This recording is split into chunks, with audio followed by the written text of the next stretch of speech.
ದೇವರೇ ಏನಾದರೂ ದಾರಿ ತೋರಿಸ್ತಾನೇನೋ ಅಂತ. ಯಾಕೆ ಇಷ್ಟೊಂದು ಡಿಪ್ರೆಸ್ ಆಗ್ತಾ ಇದೆಯಾ?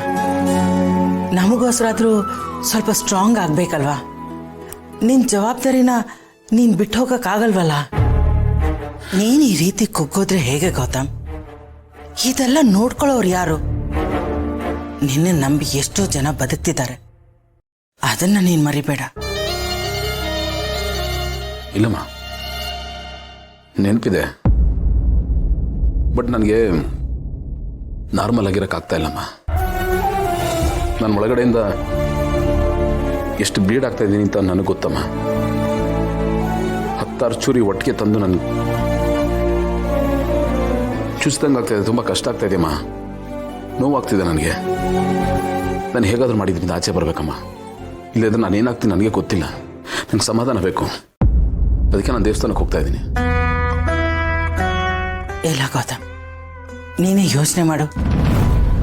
ಈಗಾಗಲೇ ಭೂಮಿಕಾ ಹೊರಗಡೆ ಹೋಗಿದ್ದಾಳೆ ಅಂತ ಊರವರೆಲ್ಲ ಚರ್ಚೆ ಮಾಡ್ತಿದ್ದಾರೆ. ನೀನು ಬಿಟ್ಟೋದ್ರೆ ಏನಾಗತ್ತೆ ಯೋಚನೆ ಮಾಡು.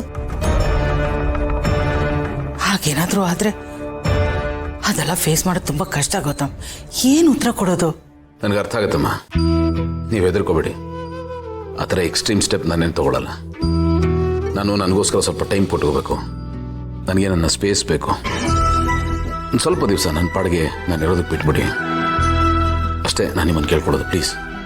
ಸರಿ, ನಿನಗೇನು ತೋಚತ್ತೋ ಹಾಗೆ ಮಾಡು, ಬಟ್ ಆದಷ್ಟು ಬೇಗ ಇದರಿಂದ ಹೊರಗೆ ಬಾ. ಪ್ರಯತ್ನ ಮಾಡ್ತೀನಿ ಮಾ. ಸರಿ, ಎಲ್ಲಿಗೆ ಹೋಗ್ತಾ ಇದೆಯಾ? ಯಾವ ದೇವಸ್ಥಾನಕ್ಕೆ ಹೋಗ್ತಾ ಇದೆಯಾ? ಗೊತ್ತಿಲ್ಲಮ್ಮ, ಹೊರಡ್ತೀನಿ. ನಾನು ಎಲ್ಲಿಗೆ ಹೋಗ್ತಾ ಇದ್ದೀನಿ ಅದಕ್ಕಿಂತ ಇಲ್ಲಿಂದ ಹೊರಡೋದು ಇಂಪಾರ್ಟೆಂಟ್ ಅಮ್ಮ. ಸರಿ, ಹುಷಾರು. Take care.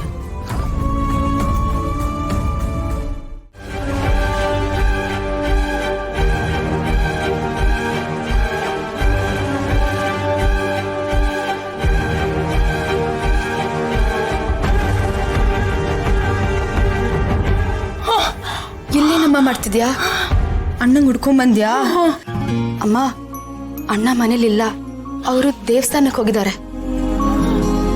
ಅಮ್ಮ, ಅಣ್ಣ ತುಂಬಾ ಬೇಜಾರಲ್ಲಿದ್ದಾರಮ್ಮ.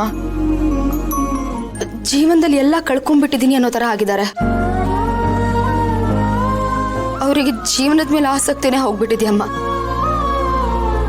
ಅವ್ರು ಮತ್ತೆ ಮನೆಗೆ ವಾಪಸ್ ಬರ್ತಾರೋ ಇಲ್ಲ.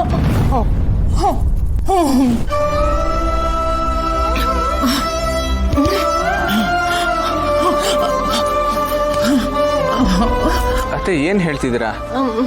ಎಲ್ಲಿಗೆ ಹೋಗ್ಬೇಕು? ಎಲ್ಲಿ ಕರಿತಿದ್ದೀರಾ? ಅಮ್ಮ, ನೀನ್ ಏನ್ ಹೇಳ್ತಿದ್ಯಾ ಅಂತ ನಮಗೆ ಅರ್ಥ ಆಗ್ತಿಲ್ಲಮ್ಮ. ಅಮ್ಮ,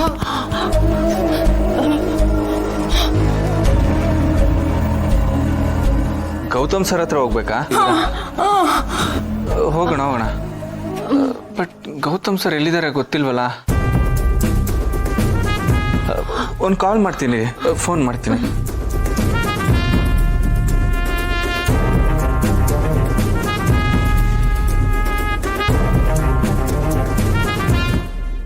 ಫೋನ್ ತೆಗಿತಿಲ್ಲ.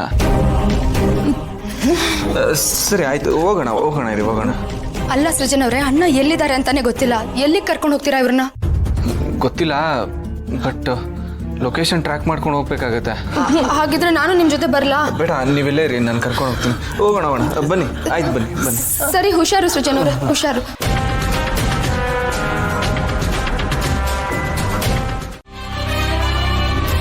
ಲಿಟ್ರಲಿ ನಮ್ಮನ್ನ ಹೇಳೋರು ಕೇಳೋರು ಯಾರೂ ಇರಲ್ಲ ಬೇಬಿ. ಮನೆ ಎಷ್ಟು ಪ್ರಶಾಂತವಾಗಿದೆ ಅಲ್ವಾ? ಕರೆಕ್ಟ್. ನಮ್ಮ ಇತರೆ ಸೈಡ್ ಗ್ರಹಗಳೆಲ್ಲ ಎಲ್ಲಿ? ಯಾರು ಕಾಣಿಸ್ತಾನೆ ಇಲ್ಲ. ಒಬ್ರಾದ್ರೂ ಕಾಣಿಸ್ಬೇಕಲ್ವಾ? ಓಹೋ, ಎಲ್ರೂ ದುಃಖಿತರಾಗಿದ್ದಾರೆ. ಅಯ್ಯೋ ಹಿಂಗಾಗೋಯ್ತಲ್ಲ, ಅಯ್ಯೋ ಹಿಂಗಾಗ್ಬಾರ್ದಿತ್ತಲ್ಲ ಅಂತ ಎಲ್ರು ಗೊಳಾಡ್ಕೊಂಡು ಕಣ್ಣೀರು ಸುರಿಸ್ಕೊಂಡು ಯಾವುದೋ ಒಂದು ಮೂಲೆ ಸೇರ್ಕೊಂಡಿರ್ತಾರೆ. ಅದೇ ನಂಗೊಂದು ಡೌಟು ಮಾವ್, ಇವ್ರುಗಳ ಕಣ್ಣೀರು ಒರ್ಸಕ್ಕೆ ಖರ್ಚೀಫ್ ಸಾಕಾಗುತ್ತಾ? ಟವಲ್ಲೇ ಬೇಕು ಇವ್ರ ಕಣ್ಣೀರು ಒರ್ಸಕ್ಕೆ. ಕಣ್ಣೀರ ದಾರಿ ಇದೇಕೆ ಹೀಗೆ ಎಲ್ಲರೂ ಅವ್ರವ್ರ ರೂಮಿಗೆ ಸೇರ್ಕೊಂಡಿದ್ದಾರೆ. ಯಾವ ಆಕ್ಟಿವಿಟೀಸು ಇಲ್ಲ. ಒಬ್ರಿಗೊಬ್ರು ಸಮಾಧಾನ ಮಾಡ್ಕೊಂಡು ಕೂತಿದ್ದಾರೆ ಅಷ್ಟೇ. ಓಹೋ ಅಂದ್ರೆ ಇವ್ರ ಕಣ್ಣೀರು ಒರ್ಸಕ್ ಅವ್ರ ಖರ್ಚೀಫ್ ಕೊಡೋದು, ಅವ್ರ ಕಣ್ಣೀರು ಒರ್ಸಕ್ ಇವ್ರ ಖರ್ಚೀಫ್ ಕೊಡೋದು.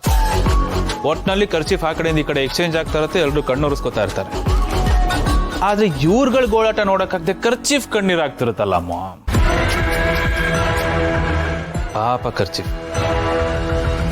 ಆದ್ರೆ ಟ್ರಾಜಿಡಿ ಏನ್ ಗೊತ್ತಾ, ಇವ್ರಗಳ ಕಣ್ಣೀರ್ ಒರ್ಸಕ್ಕೆ ಖರ್ಚೀಫ್ ಇದೆ, ಖರ್ಚೀಫ್ ಹಾಕೋ ಕಣ್ಣೀರ್ ಒರ್ಸಕ್ಕೆ ಏನಿದೆ. ಆಕ್ಚುಲಿ ಪಾಪ ಅಮ್ಮ ಖರ್ಚೀಫ್. ಇವ್ರಗಳಿಗಿಂತ ಪಾಪ ಅದೇ ಯಾಕೆ ಹೇಳು, ಯಾಕಾದ್ರೂ ಖರ್ಚೀಫ್ ಆಗಿ ಹುಟ್ಟುದ್ನೋ ಅಂತ. ಯಾರು ಎಷ್ಟು ಬೇಕಾದರೂ ಕಣ್ಣೀರು ಹಾಕೊಂಡ್ಲಿ, ನಮ್ಮ ರೂಟ್ ಕ್ಲಿಯರ್ ಆಯ್ತಲ್ವಾ, ಅಷ್ಟು ಸಾಕು. ಈ ಮಲ್ಲಿ, ಭೂಮಿಕಾ, ಗೌತಮ್ ಇವ್ರು ಯಾರು ಈ ಮನೆಯಲ್ಲಿಲ್ಲದೆ ಮನೆ ಎಷ್ಟು ಪೀಸ್ಫುಲ್ ಆಗಿ ನೆಮ್ಮದಿಯಾಗಿದೆ. ಈಗ ಈ ಮನೆ ನಮ್ದು ಅಂತ ಅನ್ನಿಸ್ತಾ ಇದೆ. ಎಕ್ಸಾಕ್ಟ್ಲಿ, ನನಗೂ ಅದೇ same feel. After a very long time ಇವತ್ತು ಈ ಮನೆ ನಂದು ಅನ್ನಿಸ್ತಾ ಇದೆ. ಅದೇ ಖುಷಿಗೆ ಬಾಟಮ್ ಸಿಪ್ಪಿ ಹತ್ತದೆ.